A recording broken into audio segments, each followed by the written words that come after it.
Hello, wealth builders. This is Terry from tjtrude.com, and I'm here to talk to you about Black generational wealth and the mentalities that I see in our community that are holding us back. Um, I'm tired of driving down the street and seeing whole families advertising for a car wash because they need to bury their child, or GoFundMe's for a funeral. I'm tired of all of that. I'm tired of seeing intelligent black men and women unable to go to college because their scholarships don't cover all the tuition, and their parents can't afford to send them. This is where black generational wealth comes in. We need it so that every generation, the children don't have to start from scratch. They graduating from high school, turning 18, and immediately have to figure out, where am I going to live? What am I going to eat? How am I going to clothe myself? Where's the light going to come from? You know, I mean, we need to provide these things, and this is where I see the negativity and a terrible mentality in our community. Um, I hear a lot of, can't be but one grown man or one grown woman in this house. I hear a lot of, I had to work for it. You need to work for it too.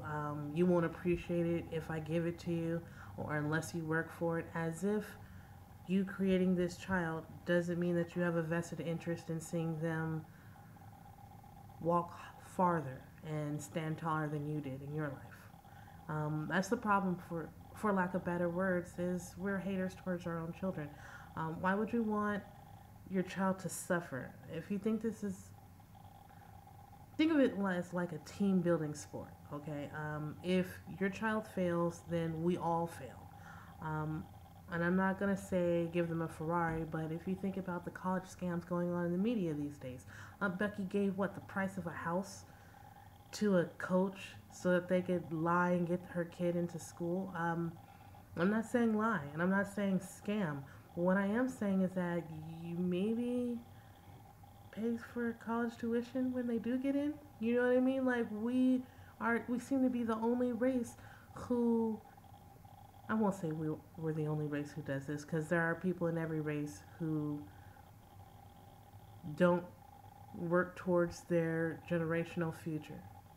But in a lot of Asian cultures and a lot of Indian culture, people who come over here from other countries who struggle to get here, their parents will work 30 and 40 jobs to send their kids to college to get the degree and to get the education that they need to be successful.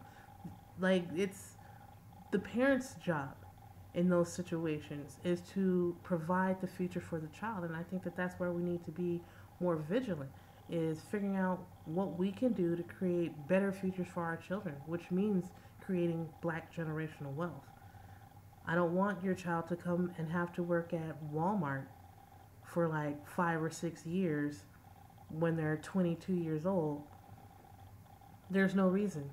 There's no reason, because if you have your own business, you can hire them, train them up, because it would be something that you'd be leaving to them when you pass. You understand what I'm saying? These are important things that we need to discuss in our community as to how we can better create black generational wealth. We need to be creating passive incomes for these children right now, teaching them the value of not just the dollar, but their dollar, their family's dollar, where the money comes from and where it should be going to, because you want to grow them up in the proper mentality so that when they become your age and they have their own children, they're already thinking about how their children and their children's children are going to innovate and improve the family business and increase it, because that's what this is about, is creating a brighter future for the children. And that's where the mentality of being selfish and feeling like we're the only people here, or that your life is only lived for yourself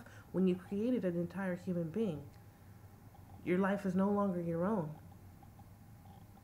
Tired of hearing people say, well, don't I deserve? You deserved it before you had, and I don't even like to say deserve, because, come on now.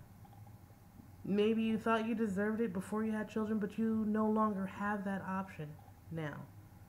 Now, if we want to create some type of power in our community, some type of structure, some type of ability to fight back against the things that are and have been happening to us for hundreds of years, we might want to start thinking in a more structured way. We might want to start planning ahead.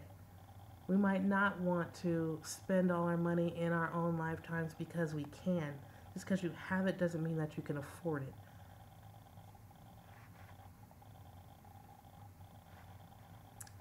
See you later.